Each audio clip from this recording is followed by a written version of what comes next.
Oh, so I'm about half a mile into the commute home, and it's not quite long enough to get the legs warmed up for what's about to happen, but you know, you just sort of, you know, grin and bear it and get on with it. But anyway, just round this corner here's a hill. You can probably just make it out now. Looks like a wall from back here. Legs are still a bit tired. Haven't really made the transition yet, but gotta go for it. Can be a bit slippy in places as well, this one.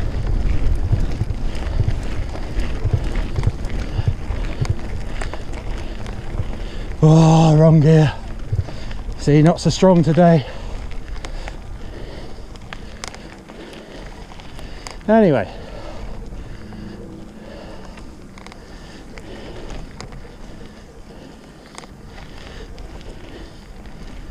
nearly ripped the hoods off, but that's fine. We made it.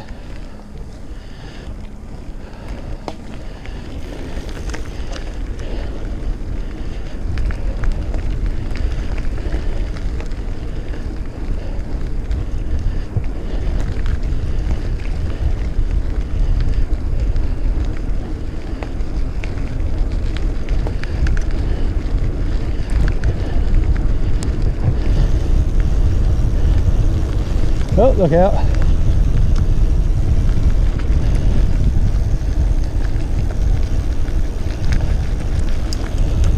Afternoon.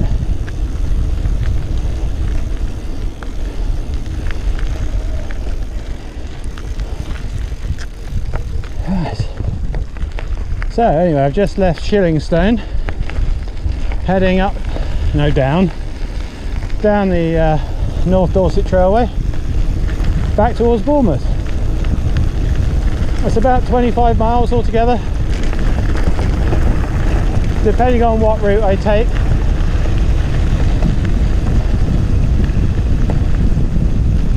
It can be between 38 and 41 kilometres.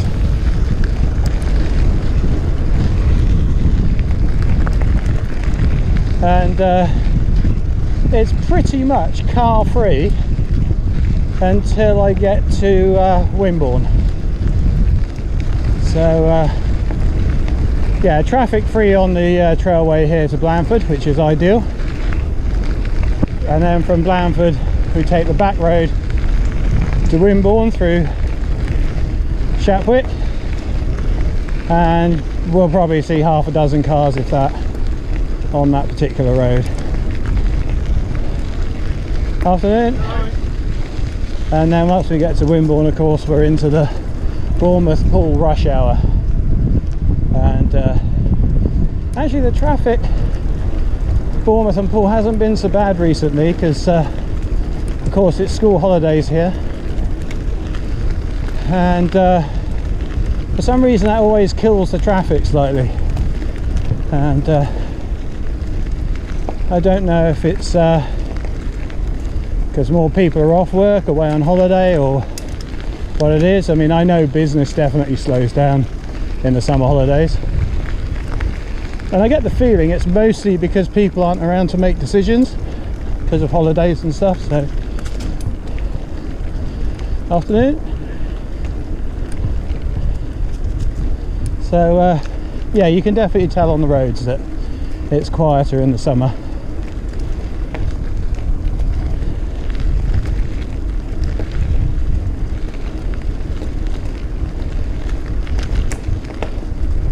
This is a particularly pleasant tree tunnel.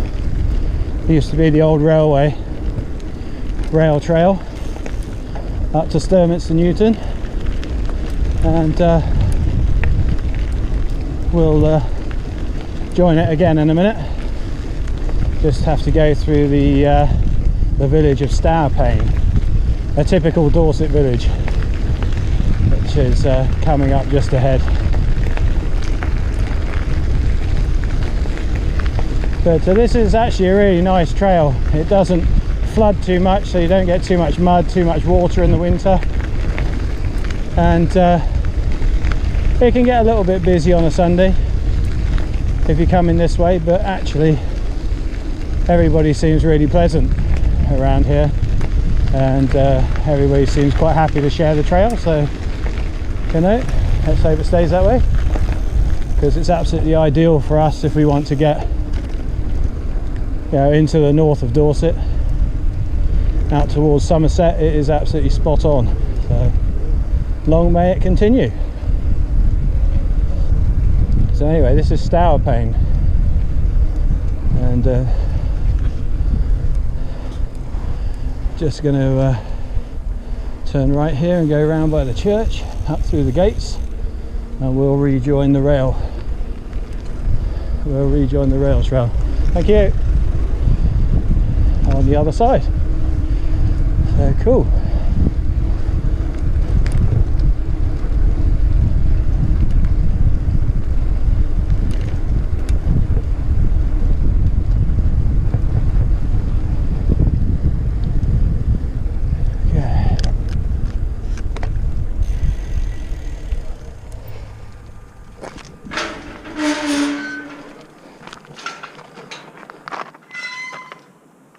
Must be a nightmare living here, because that gate is particularly noisy.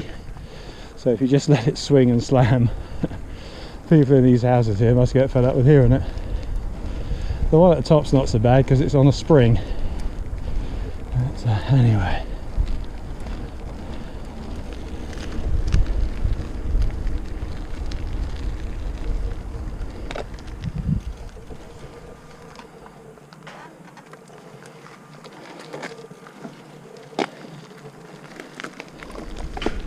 There you go, see, that one doesn't slam nearly as bad. So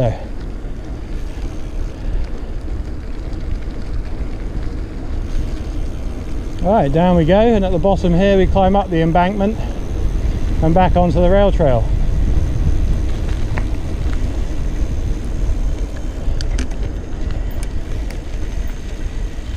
Yeah, that's where we want to go.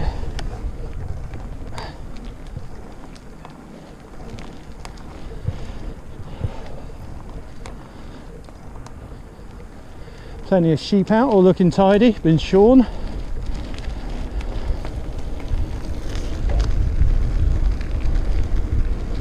And we're back on the railway.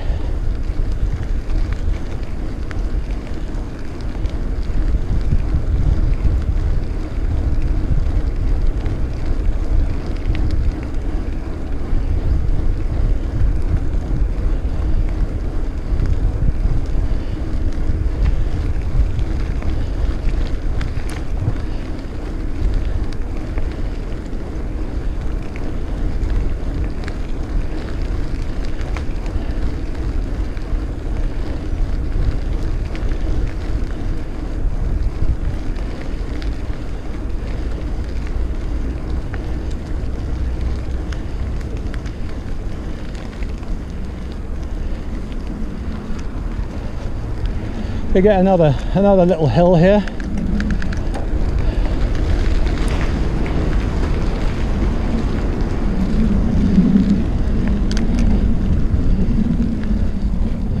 And I have to say, after being sat at a desk all day twiddling a computer mouse, it's not so easy to get the legs going. I do try and get up and walk around a bit and keep moving, but never seems to be quite right on the way home. It takes a while to really get going.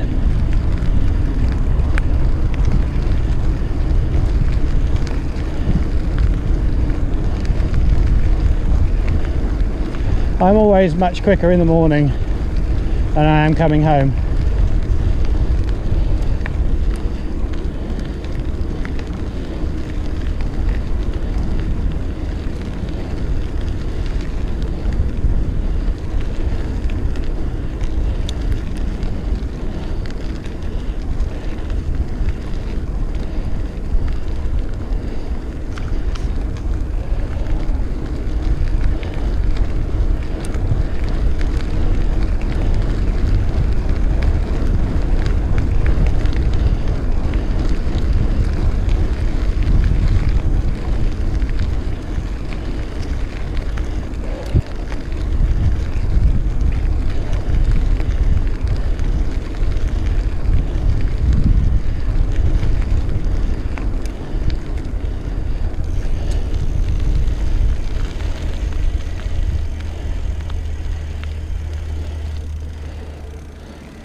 Oh yeah, all clear.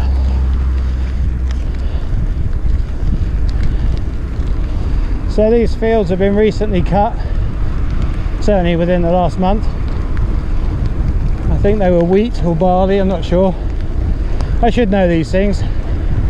I know I've lived in a town all my life, but you know, it is a town in Dorset, so I should know a little bit more about the countryside, I always feel. But anyway, they've been cut recently. I don't know if they get used for animal feed or if it is actually for human consumption. But of course, that is the interesting thing, or well, it is something about farming in the UK, I think, that quite a lot of the crops that are grown are actually grown to feed animals rather than humans. I think, you know, vegans out there will say, well, yes, absolutely, we've been telling you this for years, and that's fair enough. I don't think anybody was pretending we didn't know, but it would be interesting to know, yeah, what the farms around us are producing and what it's for, you know. I don't have any judgments either way, to be honest. You know, we have a food chain, you know, that it is at the moment, that needs sustaining, and I think any changes to that will be gradual. I don't think you can change anything overnight, if it changes at all. But yeah, it would be quite interesting to know how it works around here anyway.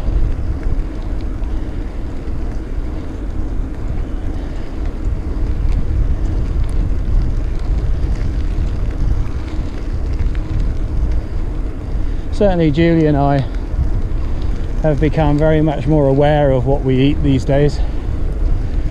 We certainly eat less meat than we did, probably more nutritious vegetables. We're certainly not vegetarian or vegan.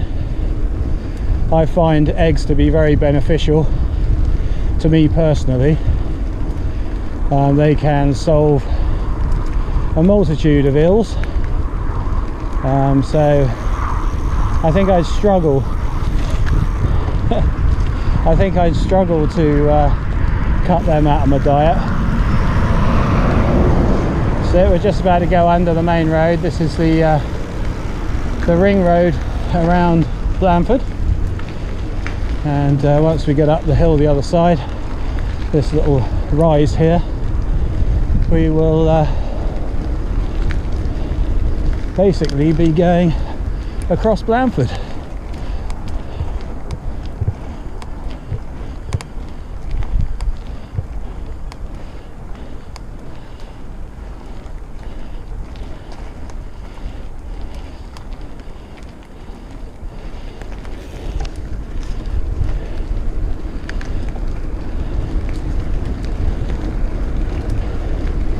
So even though Blandford town itself is quite hilly,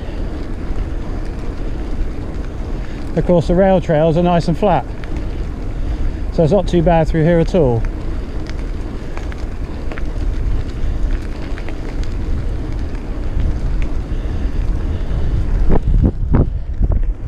There's plenty of little cutways and paths on the way through, which take you to the different housing estates and areas in Blandford. And for cyclists, it's an absolute dream.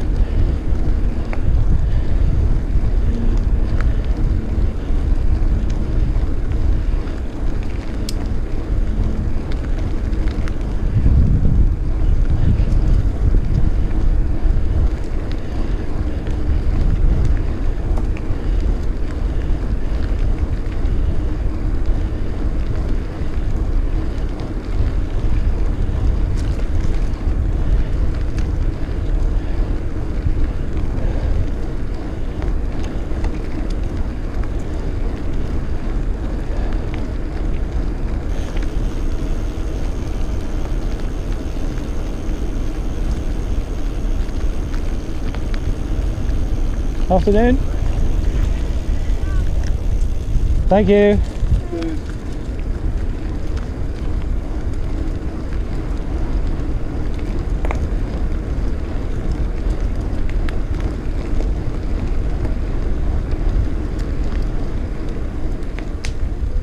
Okay, all clear. Right, so yes, we're going to come out the other side of Blandford now, and there's about, well, no more than about, well, not even quarter of a mile, I wouldn't have thought, of actual road, and we're out the other side of town and under the river, the other side of the rail of the ring road, the bypass, and we're away again. Afternoon.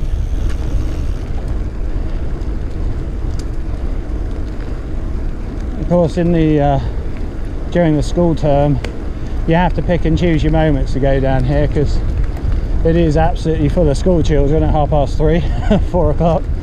So I tend to try and leave a little bit after that, so I make sure that I get to this point when it's clear, and it actually works quite well. I mean, I've either got to be early or I've got to be clear. Oh, okay, that's interesting. I can see the lady's getting her bag out ready.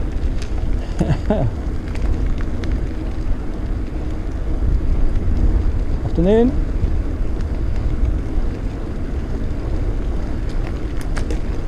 Well, maybe it's not her dog, I don't know. She seemed a bit bemused by the whole thing, so possibly it's not her dog.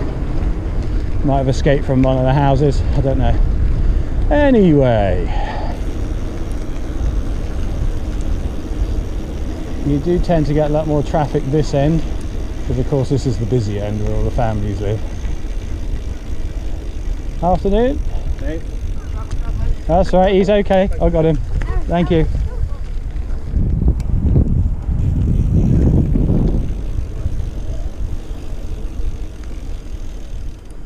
Hello, Pooch. So here we go. That's the end of that little section, and this is the other side of Blandford now. We'll be down the hill and out. Very quiet, these bits of roads here. He says as a car comes around the corner. That's it. All of a sudden it's busy because I've said that. But usually I can come down through here and I won't see a single car. Today there's 4. Anyway, 5. It could get worse.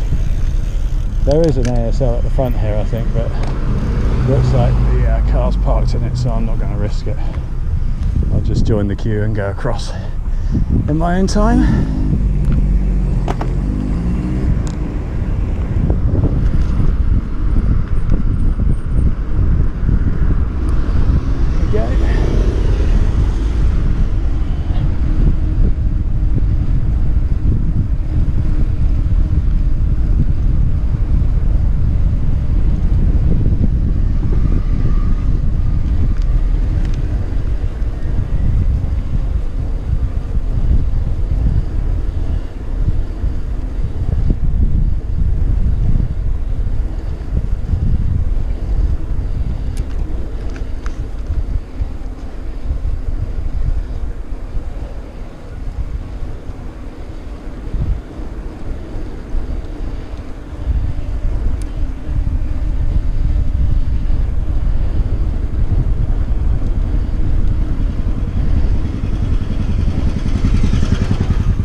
Okay.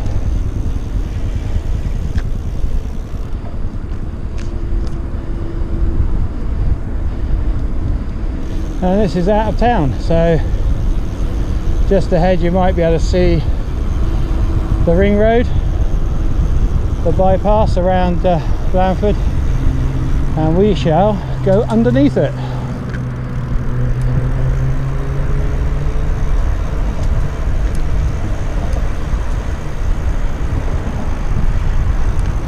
Now I'm not quite sure why they put that bollard there. It's really not helpful just there. In the middle, fine. Over to the other side maybe.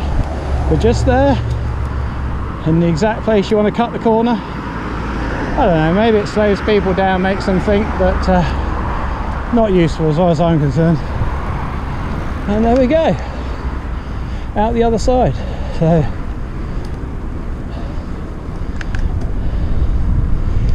this is the road to Wimborne. That was our first car. So having said we'll probably only see half a dozen, we've seen one in the first 100 yards. Anyway,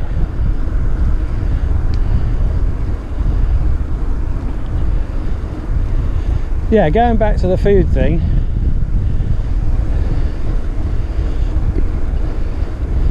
I find eggs very beneficial.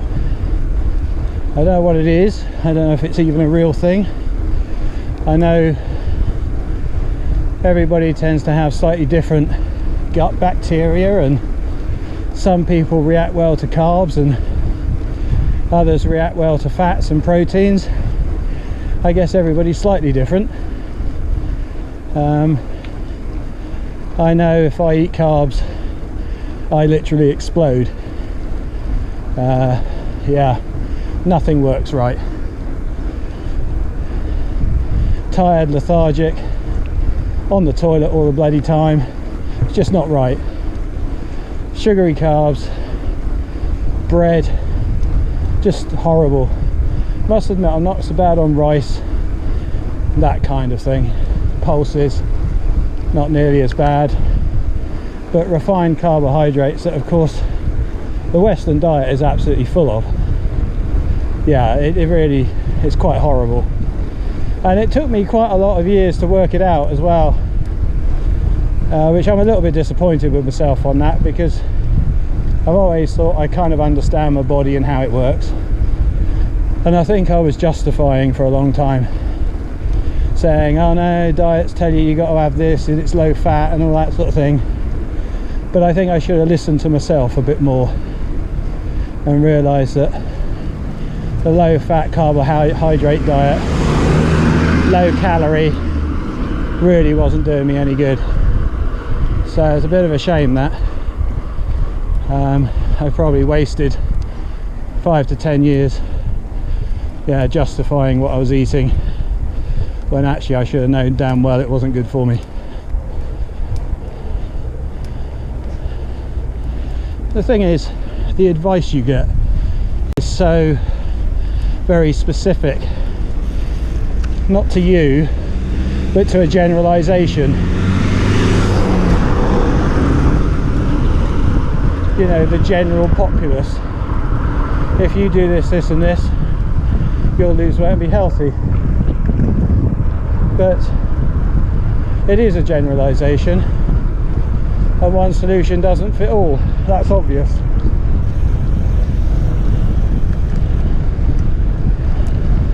And yes, there's always people that will say, I've been doing this for years, I'm as fit as a fiddle, isn't it? Yeah, great, well done you. And I think that's fantastic, I really do. You know, if you can find what works for you and what makes you fit and healthy and keeps you in good shape, then it's bloody fantastic, you know. So I don't have a problem with that, and if that's your story, then you know, that's fine too. But I know for me, I spent too long trying to do what I thought was the right thing, but it just sent me down a spiral of despair almost, because it becomes that circle, doesn't it, where you got to eat that and then you get the sugar spikes because of the carbohydrates, and you're told you have to eat very little, which is really hard to do, especially when you've had physical jobs, you know, and you've got quite a lot going on in your life. I think it's fine if you sat in front of a computer and you're not exercising too much. Maybe you're walking to work, walking to the station or whatever. It's probably sustainable. I always think brain energy probably uses less carbs than actual physical energy. And of course, if you're slightly lower muscle mass, you're using less energy naturally.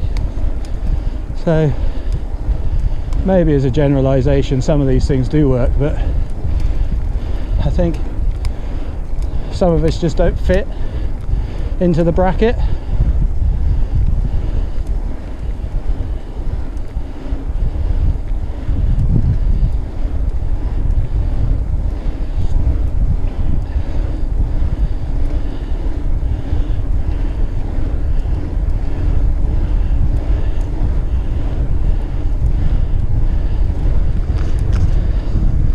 So in recent times we've been eating a lot more vegetarian food, and I'm quite good with that, but I have to say I do notice if I don't eat eggs, muscle recovery, tiredness. If I'm just eating vegetables, it's really hard. It takes me a couple of days sometimes to get over a long ride, if it's been a hard ride. So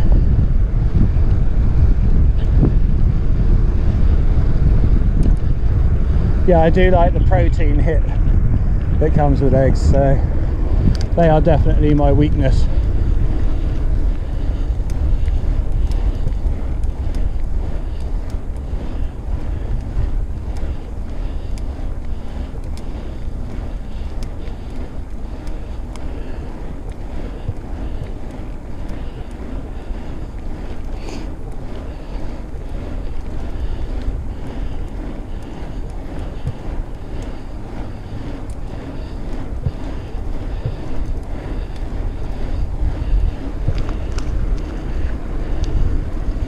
So anyway,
yes, they've been doing some repairs along here recently, which is quite nice. On the hill coming down the other side, it's particularly steep and you really get some speed up, but it's been very pitted and potholey at the bottom for a long time, so you really do have to take the middle of the road to avoid them. And yeah, it looks like they're actually making an effort to fill them in, which is absolutely brilliant. Oh dear. There you go. The car didn't quite get it right, did he? But actually, if he just got on with it, it would have been fine. But fortunately, he was a long way out from me, so he gave me plenty of room. I was half expecting him to cut in quick, but as far as I'm concerned, he made the right decision. Slowed down, pulled in, waited his turn. Alright. That was fine by me.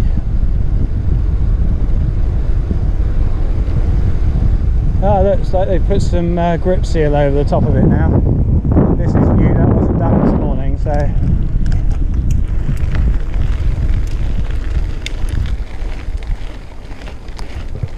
yeah, this is the bit they've repaired. Well, you can see over there it's pretty grotty still, but that has actually cured most of the problem. And that grip seal wasn't there this morning, so they've done that today.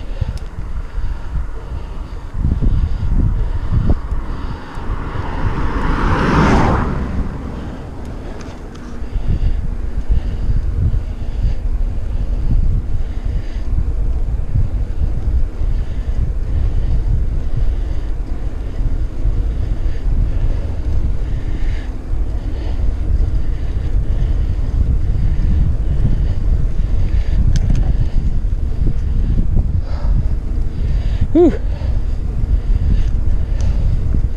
Heavy backpack today.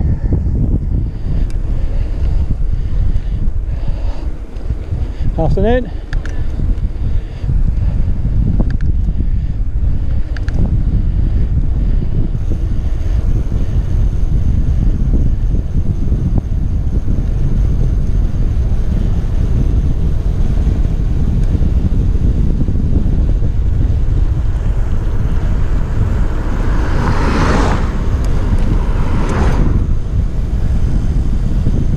Okay, so I've got to be a bit careful around here because people do cut this corner.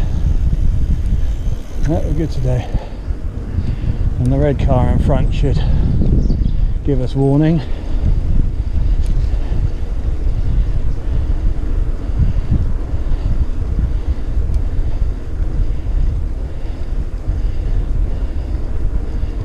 Yep. Well done, Mr. Red Car.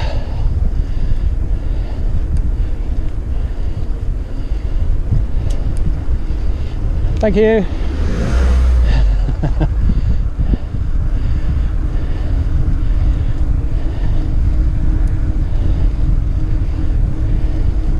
Oh, another one.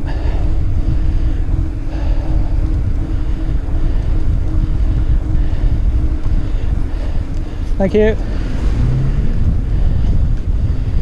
All right.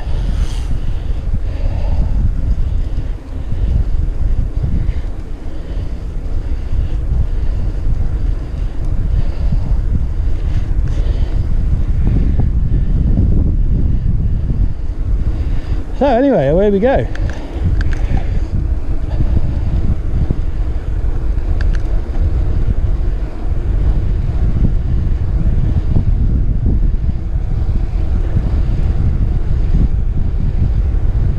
Yeah, heavy backpack today, about 6 kilograms, and plus of course the chesty and the gimbal and other various bottles and bits on the bike, so a bit heavier than usual, and a little bit of a headwind, though it shouldn't be, it should be blowing the other way, but I think when you're on a bike, if it isn't anything but dead behind, you might as well consider it a headwind, because you're either fighting against it to stay on course or you're fighting against it to get through it. So let's just say wind for now, shall we?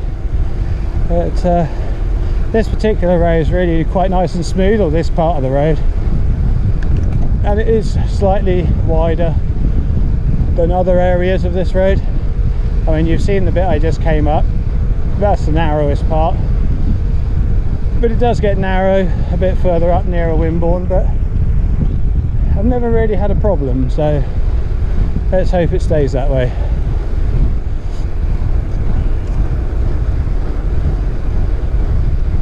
This particular road is absolutely full of cyclists on a Sunday morning. This is an absolute favourite with the roadies. Yeah, you see groups heading down here. I don't know if cars just know to avoid this road on a Sunday, but to my knowledge, there's never really been any great problems that I know of along here.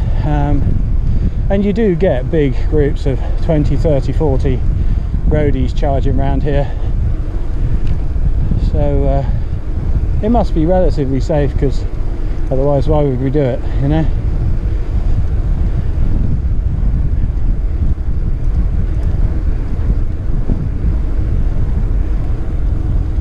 So this is the village of Shapwick.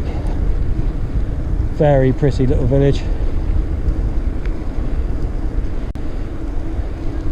This, that I can imagine, was an old school. Well, in fact it is. It's called the Old School Nursery. It is very busy in the mornings, dropping kids off. It's obviously a very popular nursery school. Maybe the only one for a lot of miles around, but yeah, it's very busy. See the old thatched cottages here. This is very much typical of Dorset and where I live.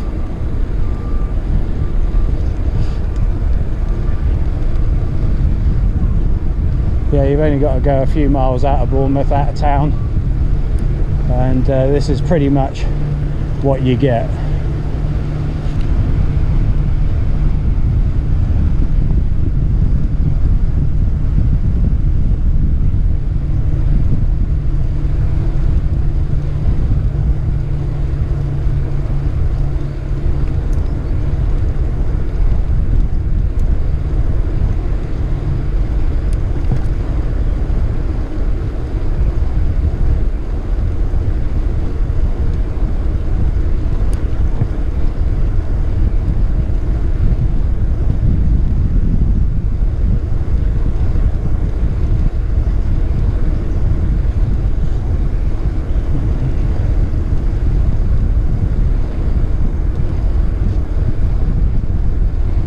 So we're on the I'm on the Toughroad today.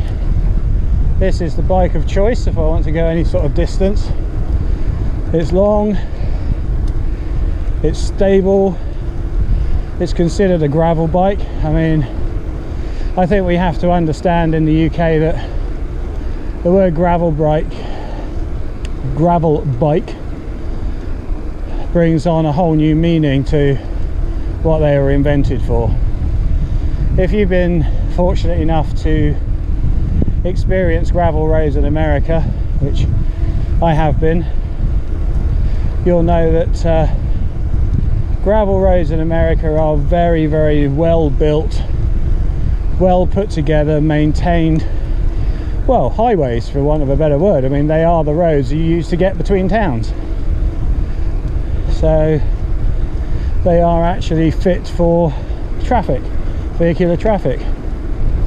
And yes, they might be long and undulating and windy or whatever, but the truth is they are a good surface road, albeit not tarmac, but good surface all the same. So of course gravel bikes were invented for that, and they are spec'd for that.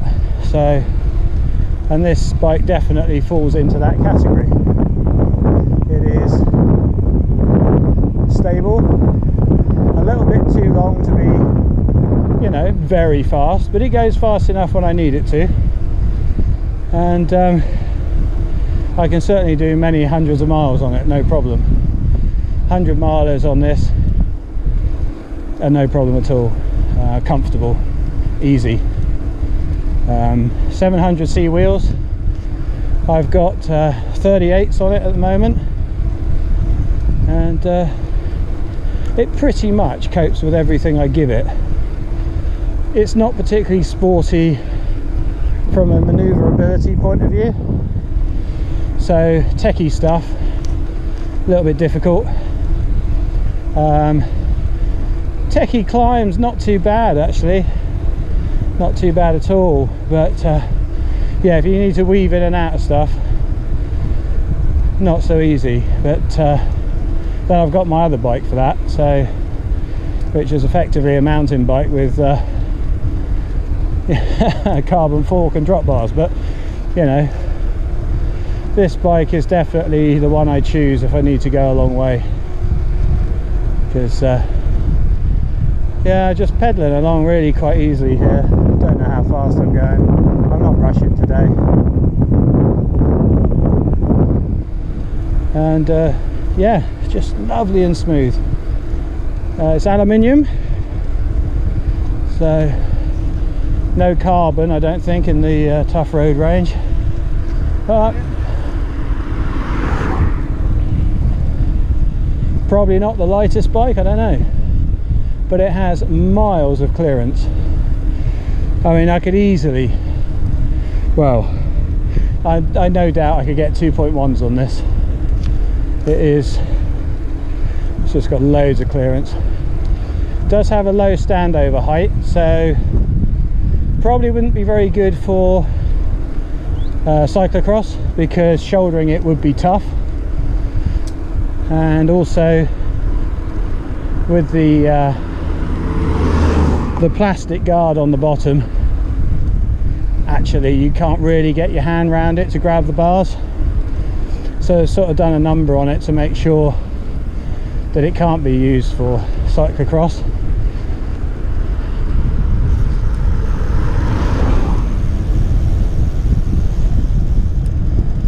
Okay, taking a left here. Bumpy, bumpy.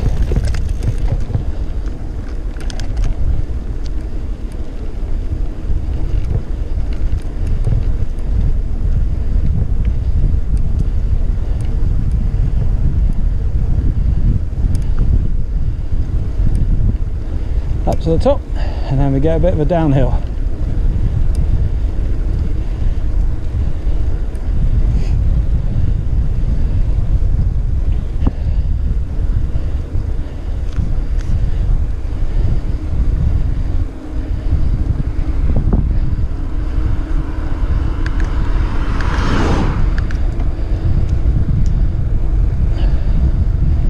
So there we are, back in our rhythm.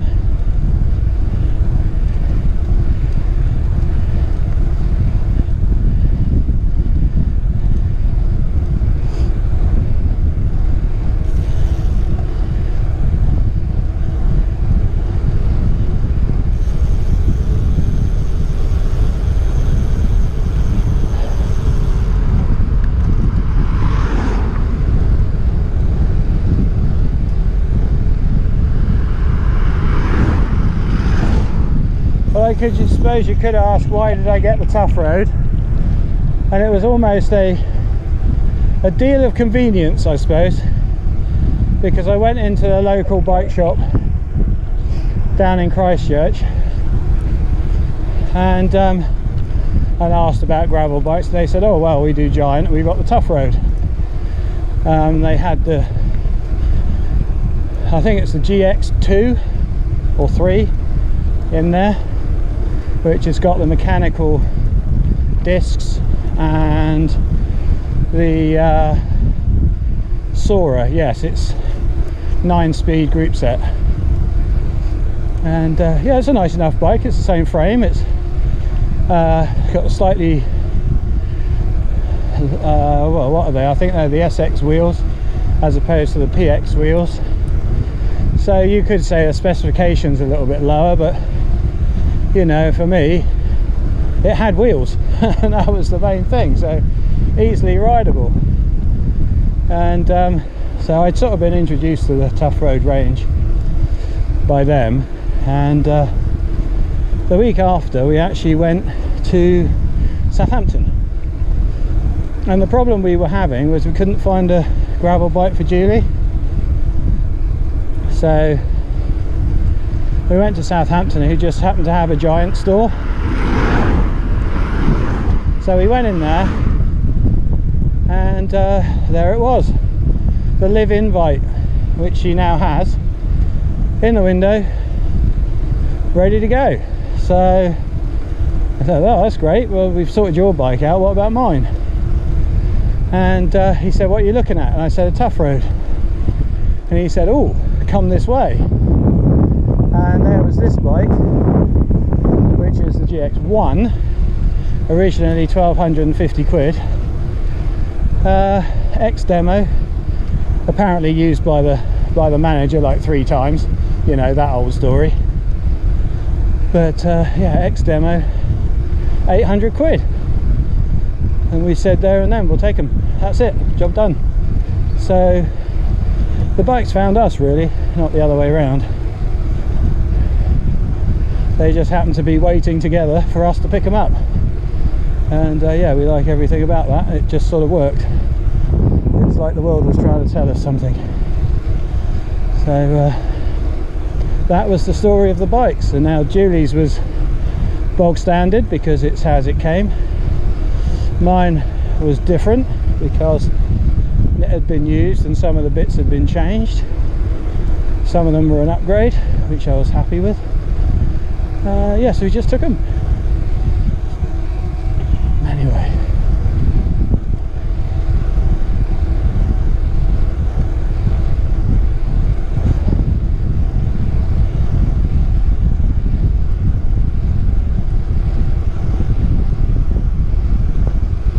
afternoon.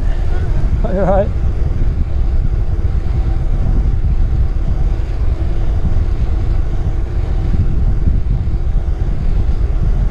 yeah, so that was our introduction to drop bar bikes. We certainly wouldn't have bought drop bar bikes if gravel bikes weren't a thing. I think the low standover height just makes them absolutely perfect. I have long body, short legs, so that really works for me, because it means I can set the saddle to a good efficient height for pedaling, but I've still got somewhere to go if I need to get down onto the floor. And it just inspires confidence, feels lovely and comfortable. And obviously I haven't tried too many other bikes, but for me this is, you know, just great. I love it, and I don't think it would be a bad purchase for anybody who doesn't want to do stuff that's too technical. If you're all about riding trails and distances, this is a great bike.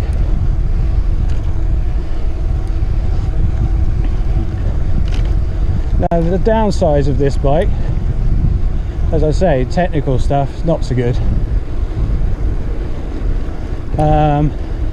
So downhills, yeah, I throw it down anything, I'll be honest, but having that saddle floating around your bits while you're going down bumpy downhills is not very confidence inspiring, and sometimes quite worrying. Now unfortunately this bike has the road inspired defuse technology, so it's great as in it's comfortable when you're sat on it, but yeah, there's no chance of fitting a dropper post.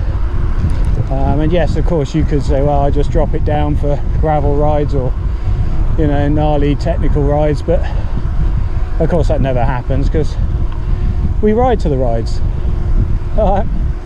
Yeah, we ride to the rides, so why would we, you know, have it uncomfortable or inefficient, you know, just for riding down descents that take no more than about 30-40 seconds. It makes no sense. So that is a downside. Like I say, if you're just sticking to trails, country roads, potholey bits, it's great. Get it.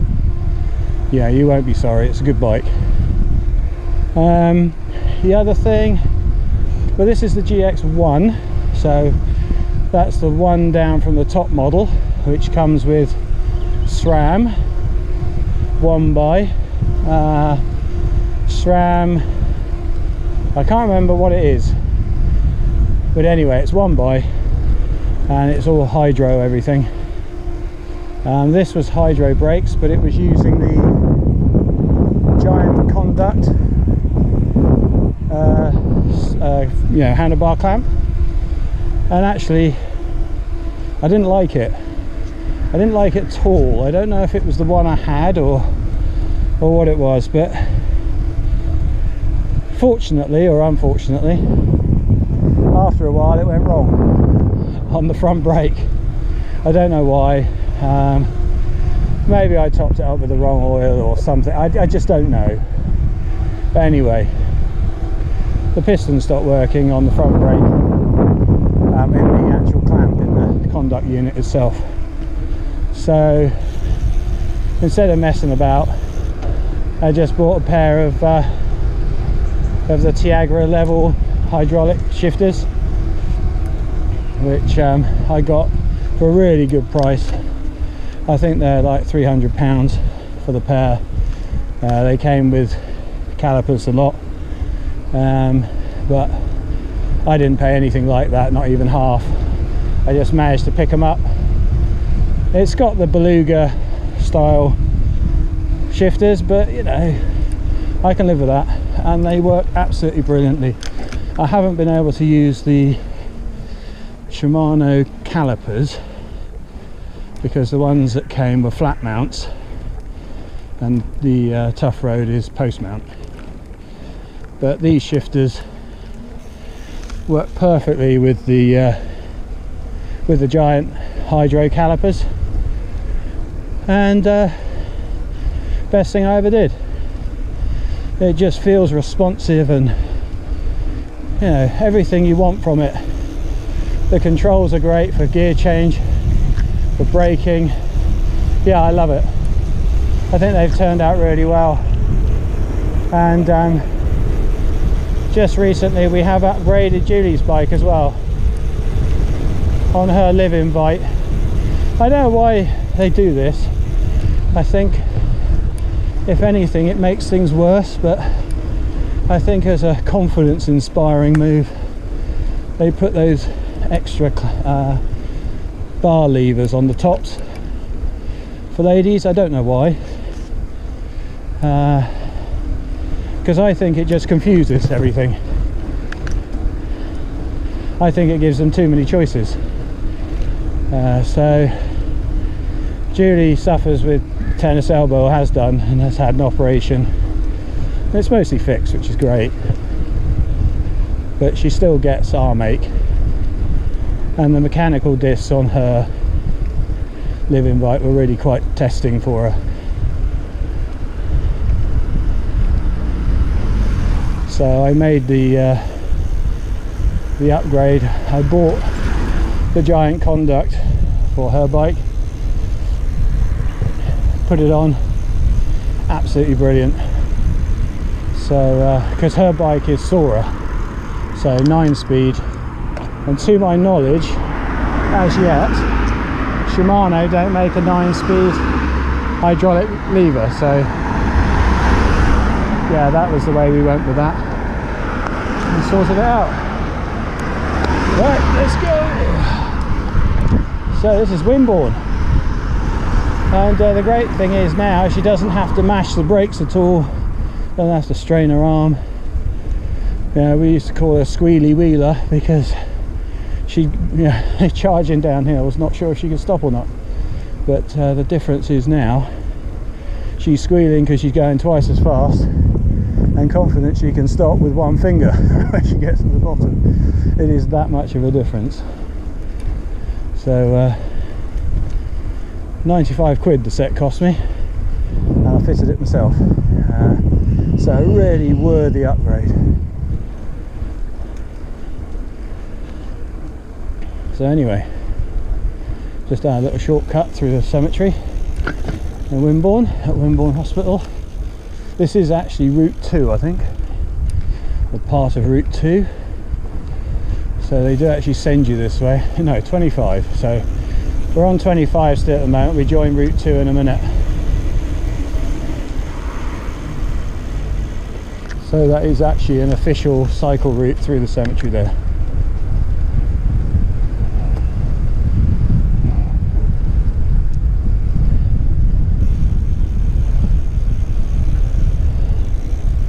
And actually going round that way saves a bit of a race around the one-way system around Wimborne, which actually I don't mind. I find it quite exciting, but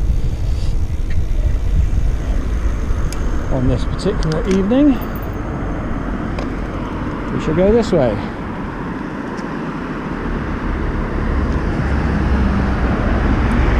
Cool. Mr. Crossfire, I have to wait. That's fine. Brilliant. Right, light's red, so what's the rush? Right, still going to push in. Now what's this Fiesta doing here?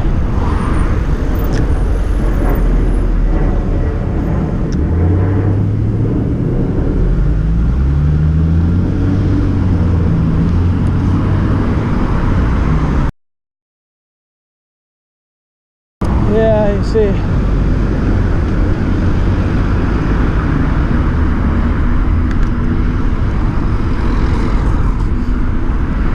All of a sudden we're in the realm of the car,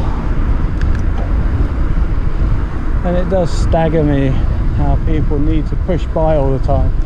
Did he need to overtake me on the corner? No, of course not. He'd be where he is now, but I have to say I don't actually let things like that worry me, because he stayed out wide enough. You know, I could make a big deal of it, but actually it wasn't a big deal, was it? we just continued on our way.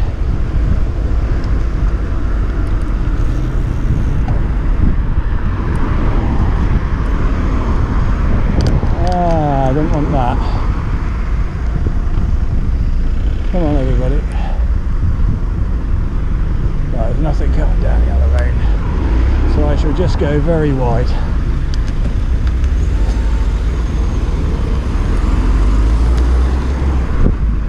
Plenty of room for a car and a bike around here, so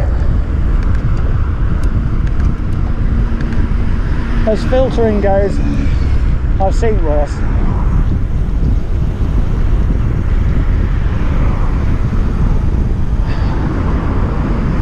Now they're trying to get around me, so I'm going to take the lane. It's as simple as that.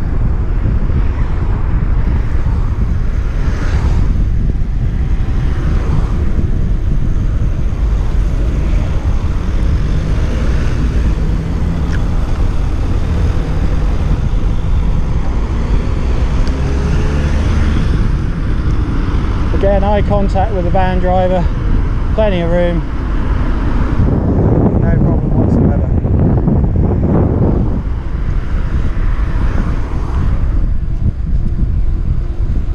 Yeah, when it comes to must get in front drivers, I do get it, I really do. I understand it completely. I've driven over 1 million miles since passing the test, and I do understand. I really do. And to be honest, as long as they hurry up and get in front, it really doesn't worry me. I'm quite happy for people to overtake me. But you know, you need to give me a bit of room and get on with it. You know, don't sit next to me umming and ahhing, shall I, shan't I? Because to me, that just says you're not a particularly confident driver and you're within 3 feet of me, you know, and that's worrying. So what I would say is, if you feel like you must get in front, don't. But if you do, give plenty of room and get on with it.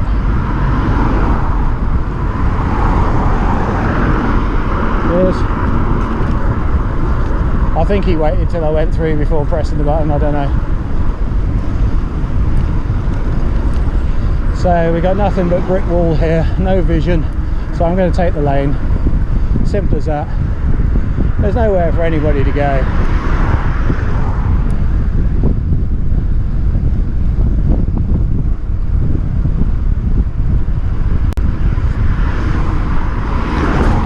So I'm in the way for what, 10 seconds there, 15 seconds. Thank you. I thank the van, so hopefully he realised what happened there and that I was, you know, grateful for him to hang back, rather than him thinking he's holding me up and doing it on purpose, because I wasn't, even though I was, but for the right reasons, I think.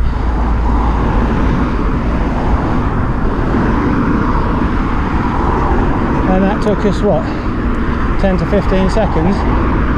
He's still in the same place in the queue up there than he would have been. So to me, that was a good bit of driving all round. Good bit of cycling, good bit of driving. Well done, Mr. Van Man.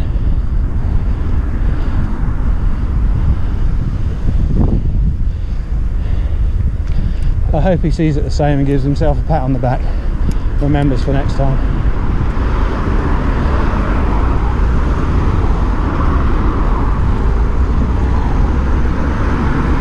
Oh, there you go. That's how good tubeless is.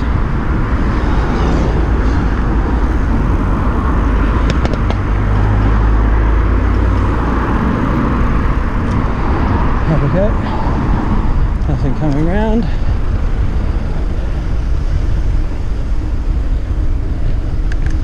Yeah, tubeless.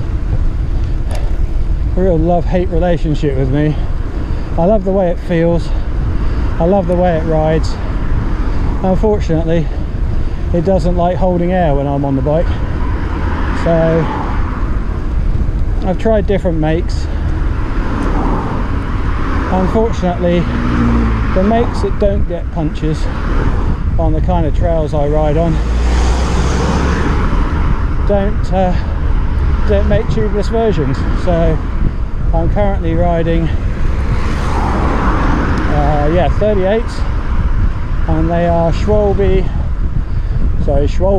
if they're German, I guess it would be Schwalbe, wouldn't it? So I'm riding Schwalbe Marathon GT 365, puncture protected, everything else rims, and they're supposed to be all weather, all season, everything except ice, which they do say you need proper studded tyres if you're going to go on ice. But these have been epic in every way. They're not light, they don't look pretty, but they have pretty much been puncture free on all terrain. The only time I have had punctures, they have been genuine punctures, like a nail right through. Pretty much every other tyre I've tried on 700C anyway have really not been up to the job. So G1s were horrible. Lasted 2 rides, 5 punches, and in the end a tear half an inch long, 10mm long, something like that, just finished them. There was no way they were coming back from that. And that was the G1 bikes as well, so they had an amount of rubber between them and the surface with the knobbles, and yeah, not good at all, and quite squirrely on tarmac. Yeah, they're soft, so on the tarmac they really did sort of just wobble around. I didn't like them much at all, to be honest, on any terrain. I was really sort of quite excited because these are Schwalbe and have just been amazing, so I was hoping for the same, but unfortunately it wasn't to be. So yeah, the G1 bikes had to go. Well, no, they went on their own. I didn't have to take them off, they just blew off.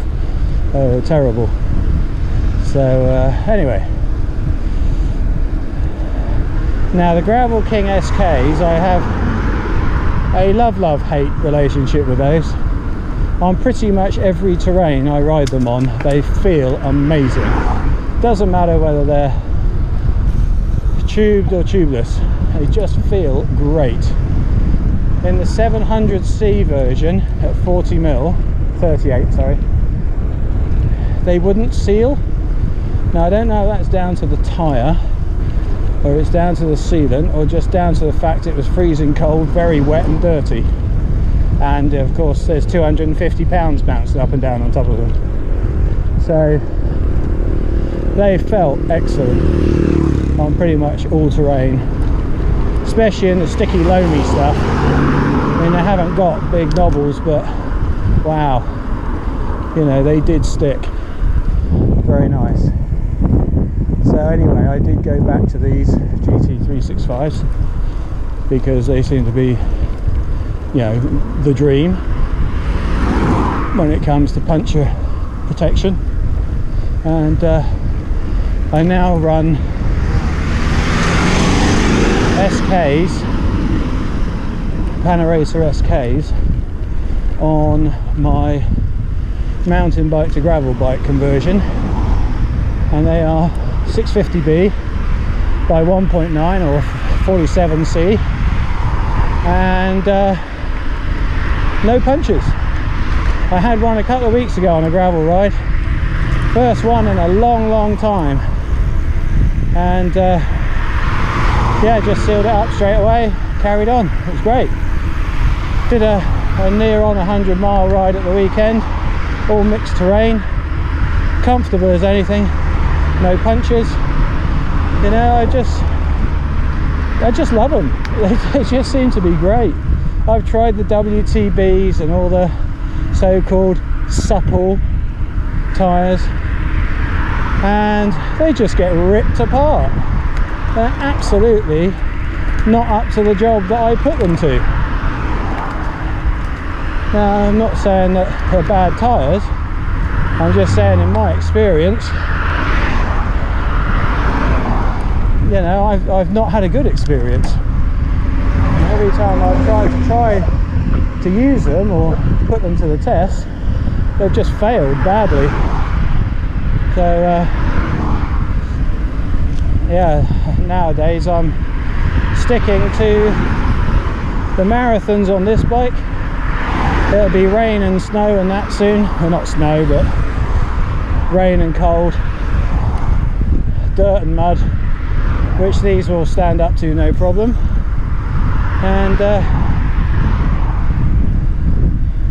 And the Gravel Kings on the gravel bike. And I suppose that's the thing. I mean, this is a gravel bike, but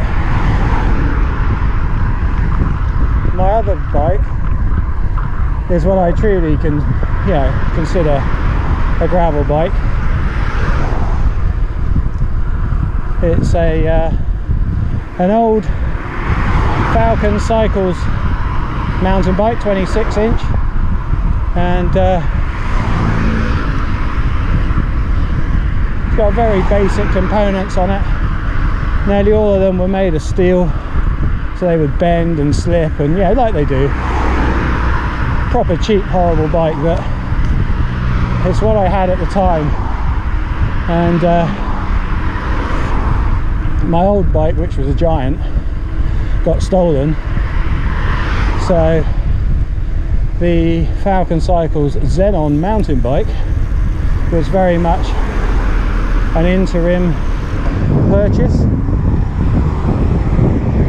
And yeah, horrible Suntour front fork, you know, the cheap ones.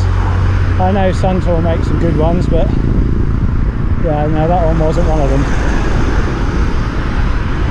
So took that off, added a carbon. How are we doing with traffic here?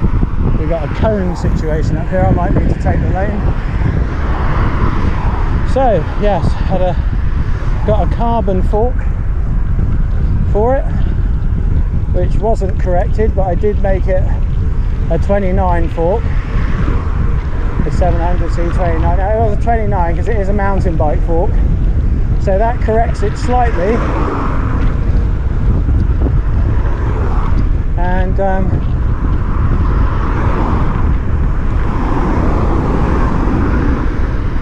it's now a 650B, which fits in there quite nicely.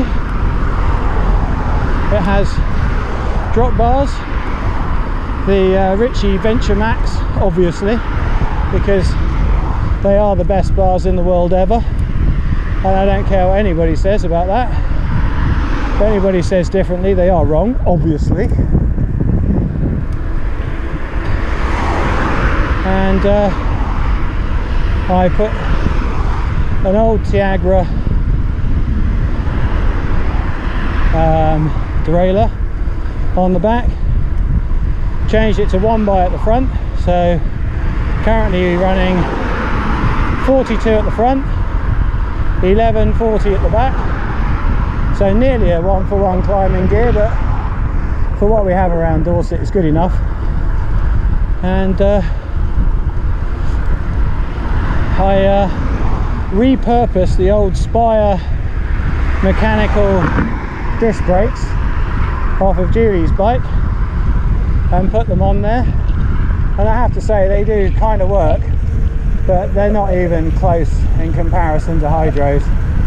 You know, whatever the reports about the Spires say, they're not even close, but they are definitely better than the old Zoom mechanical discs that were on it before, so that is a benefit. And I had some 180 disc rotors which fit quite nicely, so that adds a little bit more stopping power, a bit more heat dissipation. and when you had to offer the bikes up, they're not so different. But yeah, the other bike definitely has a steeper head angle, so it's a little bit more manoeuvrable on the rough stuff, and yeah, it does well. Really enjoy it. It's not as comfortable over the distance as this one. You know, this one will carry quite a lot of weight in saddlebags and frame bags and things, and you don't really notice a difference. It's still really stable. Anyway, we're going to see what's happening here. So I'm going to take the lane here, hope for the best. No, not this time. Yep, that's us. That's cool.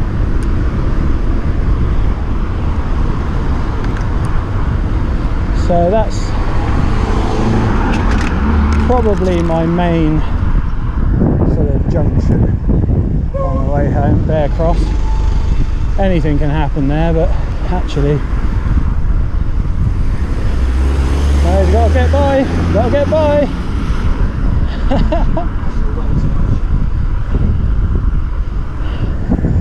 You see things like that, they don't worry me, and I don't understand why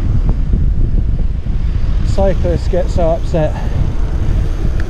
I made sure I had plenty of room between me and the curb, so if he did have to come across or whatever, I had an escape route.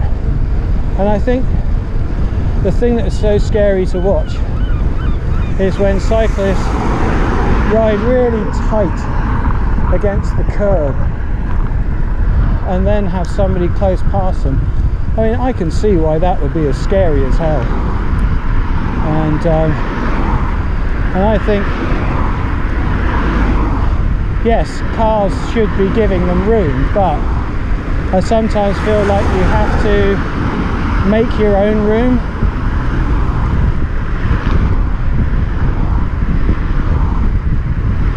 And if somebody beeps their horn at you because you're out in the middle of the road holding them up, you know, so be it. Just keep pedaling. You know, they ain't going to be there for long, and they're still going to be joining the queue at the next set of traffic lights in the same place and everything else. So don't feel harassed or like you should let them through, because all you're going to do is use up your escape route and they're going to crush you into the curb even more. So yeah, stay away from the curb when you're cycling along the road. You know, it's the worst place to be. It's so dangerous.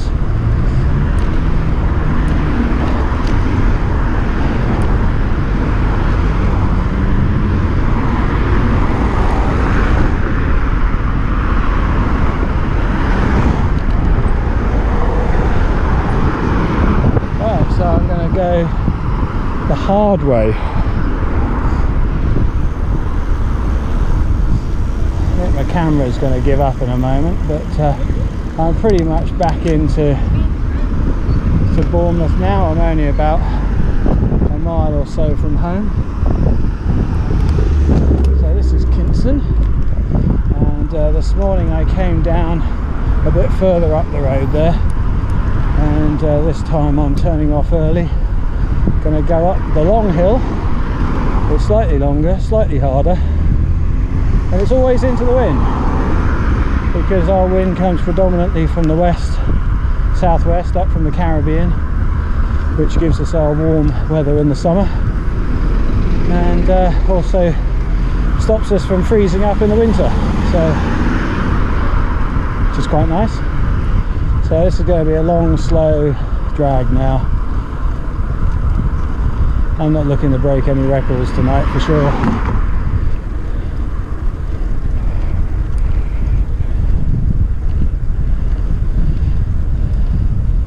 I'm about 10 minutes from home now.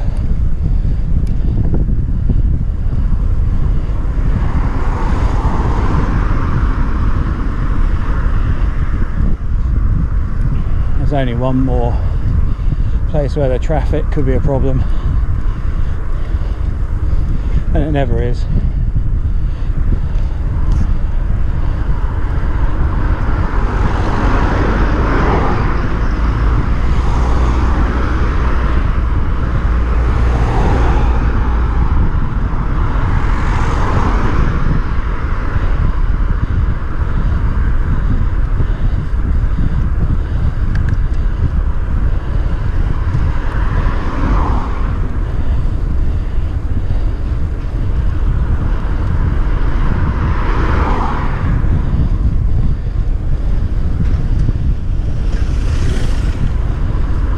Well, that was the first part done.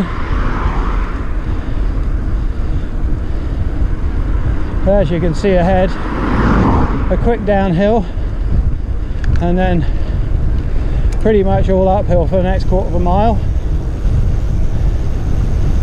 and deceptively uphill across to Ensbury Park as well. You don't really notice it, but it is. Yeah, the wind's pushing because this road's like a tunnel. You can tell, look at him flying along. It's a long hill.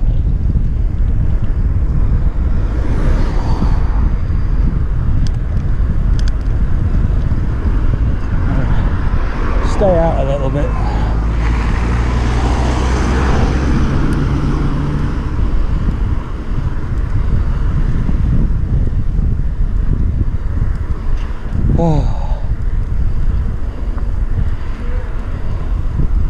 Anyway,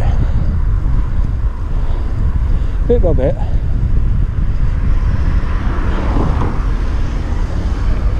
I think the thing is that with hills like this, when you first start cycling, they're absolute killers.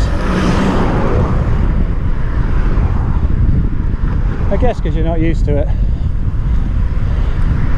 but you know, yes, this ain't fun, but yeah, I'm in the middle cog in the big ring, and I think that's the difference.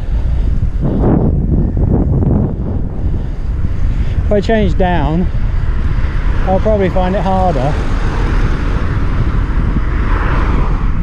than if I stick to it.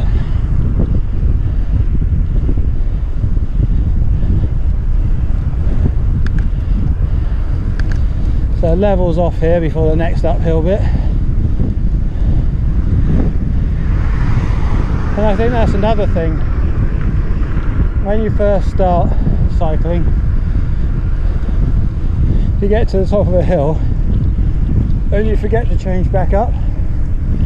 So on a bit like this where it starts to go uphill again, you haven't got any speed at the bottom. So I'm turning left here, so I always try my best to be conscious. Oh yeah, well, that corner felt great. I'll tell you what, you don't get that on Zwift. Anyway, yeah, if you forget to change up and keep your cadence at a reasonable speed, of course you're going slow at the bottom of the next climb and it's just hard. You got nowhere to go, you got no gear to go down to, and you just feel it. So I'm always conscious of that when people say about hills. They always say when you get to the top of a hill, or you know, change to the next gear up as quick as possible, as quick as you can manage, maybe even to the next two, depending on what it is, because then you will pick up your speed again. It'll happen quite naturally and you'll be ready for the next hill with gears to spare if you need them. And I think it's just basic things like that that people don't get taught with cycling. I think, you know, we're all taught all these super techie things that we should do if we're elite athletes, but I think we've forgot sometimes, you know, it's forgotten to teach just the basic skills. So anyway, battery and card are about to run out on the GoPro, I'm thinking. Yeah.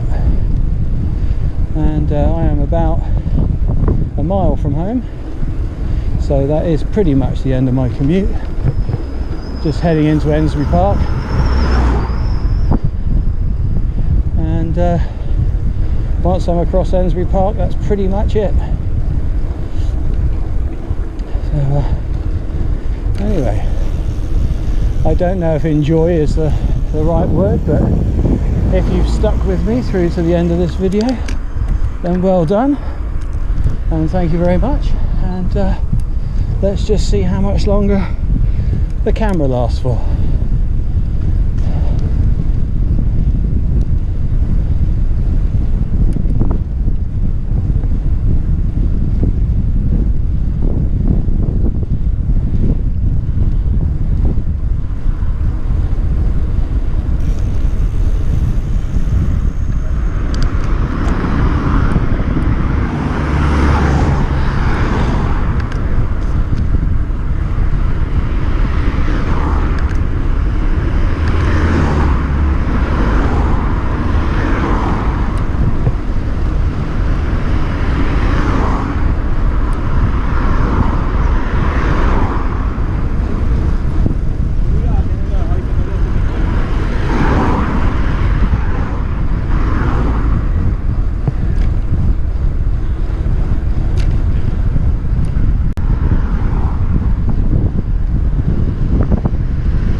Perfect timing.